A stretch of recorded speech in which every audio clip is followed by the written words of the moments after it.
That's what the tariffs are for. They are to make American workers more competitive in the global market. Why are we accepting that there should be a race to the bottom? You know, China, what is its competitive advantage over us? It's that it pays slave wages. Why should we accept that? They're still manufacturing our PPE, our pharmaceuticals, our cars. They're making all that stuff. Trump says there are 5 industries that we cannot have any kind of national security without having a stake in them. Pharmaceuticals, lumber, steel, aluminum, and I forget what the 5th one was. But these are really important, that we have a stake in the manufacturing of the things that we need as a nation, so that when China decides that it wants to go to war against us, we're not relying on them for steel and aluminum in order to fight them. Okay, well, at least that's an answer. We talked about Trump needing to show Canada respect. President Trump. President Trump, yes. President Trump needing to show Canada respect. You said that again just now. Are you not going to speak with President Trump until he cuts out this 51st state talk? No. I'm about to do a deep dive into who's actually funding the Canadian Liberal Party and who's actually running the show in Canada right now. And it has nothing to do with Russia, but it actually has connections to the Obama administration, Hillary Clinton, and John Podesta. I know that sounds wild. I'm going to try and put in as much information in a short amount of time as I can. But before we get started... Yes, I said it, and I will repeat myself. This guy who bragged when he was elected, like, I will not negotiate with Trump. He's now here making it clear, like, oh, I'm going to meet with Trump. They are begging to meet with Trump. We saw the other day this guy going to Washington to negotiate, please. He came after that meeting, like, oh, it was a good meeting. After threatening to cut off electricity in some part of the United States, it is crazy to see how these people act. You don't show strength when you don't have. If you need something from someone, you need to behave yourself. On this clip, we are going to take an exclusive look into what is going on exactly. You cannot use strength to a higher authority. You need to understand. Go closer to the person and negotiate. That is what Trump wants. Mister.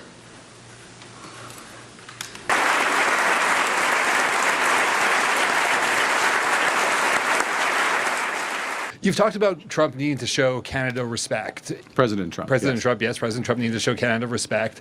You said that again just now. Are you not going to speak with President Trump until he cuts out this 51st state talk? No. I look forward to speaking with President Trump, just to be clear.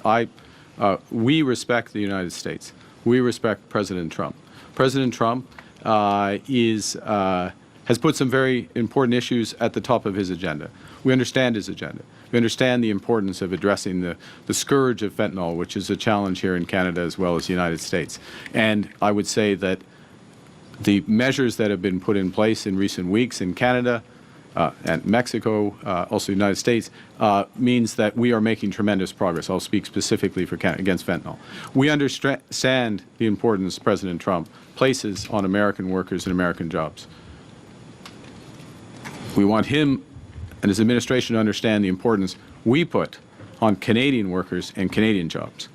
And we will look for avenues to work together so that both objectives are met in terms of both our great economies, just as we are doing, and the people behind me have led this, just as we are doing with respect to the scourge of fentanyl. This is it. He's now talking. This is what Trump wants. So I don't understand why they took it to another level, like there is a big fight. They have asked you that there is a problem at your border. Look into it. Struggle to solve the problem. Cooperate. Look into the condition Trump's put out and see if you can sort that out. Not exchanging words that will not help. Not threatening, oh, I'm going to cut off electricity, oh, I'm going to do this. That is not sorting the situation out. Negotiations. That is the best way to handle this. You can't fight Trump. We know that very well. I'm about to do a deep dive into who's actually funding the Canadian Liberal Party and who's actually running the show in Canada right now. And it has nothing to do with Russia, but it actually has connections to the Obama administration, Hillary Clinton, and John Podesta.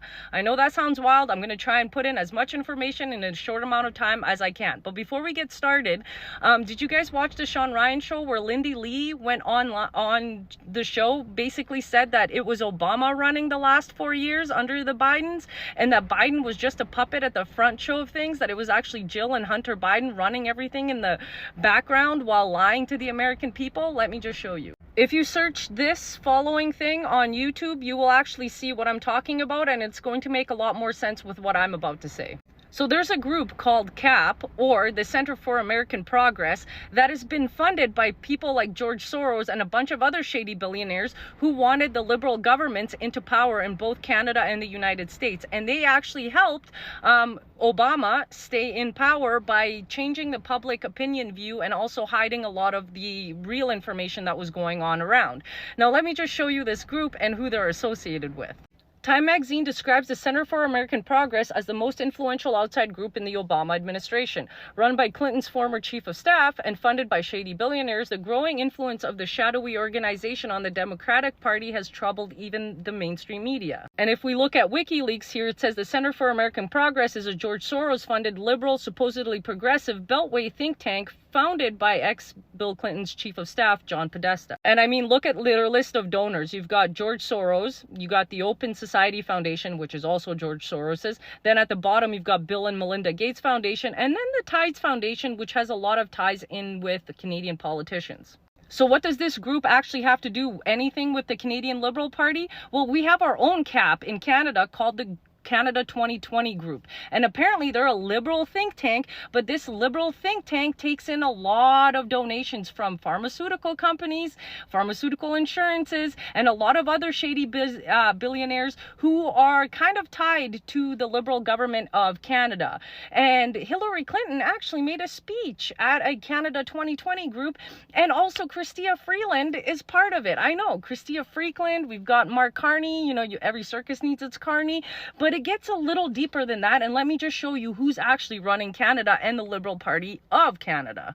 Inside the progressive think tank that really runs Canada, you see the American Progress CAP, which has worked closely with the group Canada 2020 and Canadian nonprofit, which is modeled after it and was set up in 2006. You see, in 2012, Gerald Butts actually attended a CAP event. And the former Secretary of State, Hillary Clinton, was a featured speaker at a subsequent Canada 2020 conference in 2014, where she actually kind of became annoyed.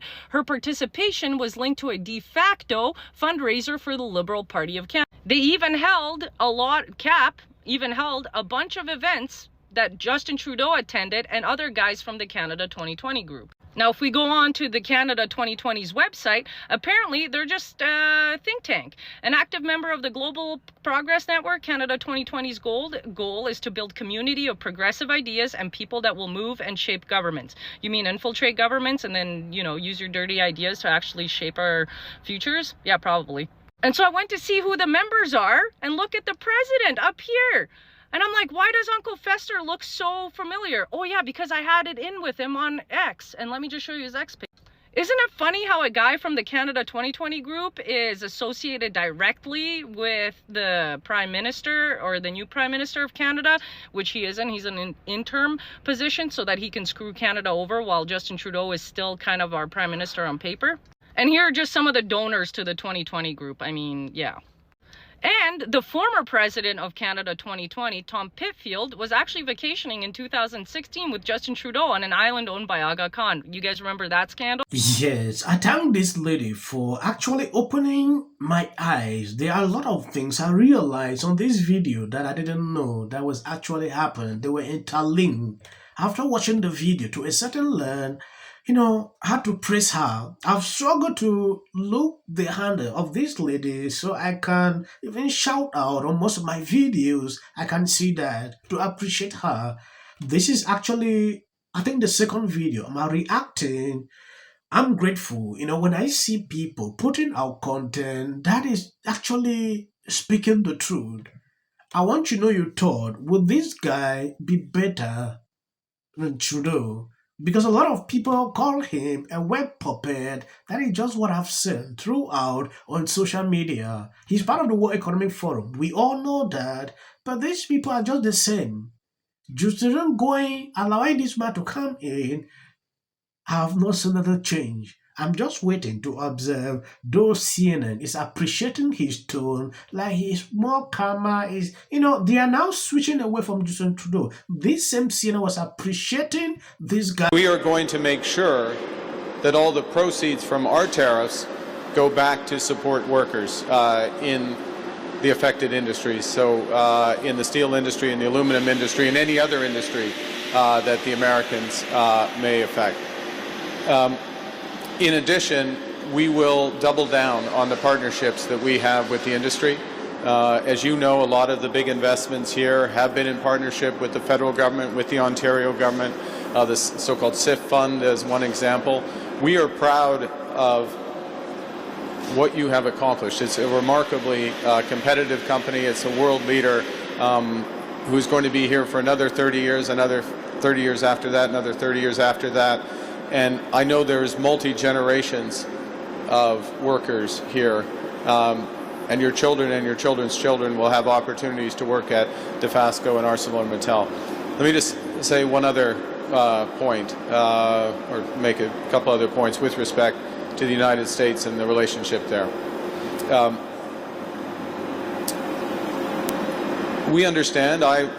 I respect President Trump's concern for American workers and American families. We respect his concern about fentanyl. It's an issue for us here in Canada as well, and that's why the Canadian government moved very quickly with a comprehensive response that has had a huge impact in terms of controlling that issue and getting on top of that issue much better. We are ready to sit down with the Americans, with the U.S. government. I'm ready to sit down with President Trump at the appropriate time under a position where there's respect for Canadian sovereignty, and we're working for a common approach, a much more comprehensive approach for trade. Thank you guys for always being there, sharing out my videos. God bless you abundantly. For about 1 week, if you've been watching keenly, you realize my voice was not coming out. I was not feeling fine. Even to create new videos, I was unable. If you notice, like the video I uploaded today, that was just a re-upload and editing because I could not be able to do that. But I'm glad that I'm recovering. I'm able to sit here to give you update on what is happening around you. It's time for the last word with Lawrence O'Donnell. Good evening, Lawrence. Good evening, Rachel. And I know you've pledged. We gather in celebration of the Oscars on the ancestral lands of the Tongva, Tataviam, and...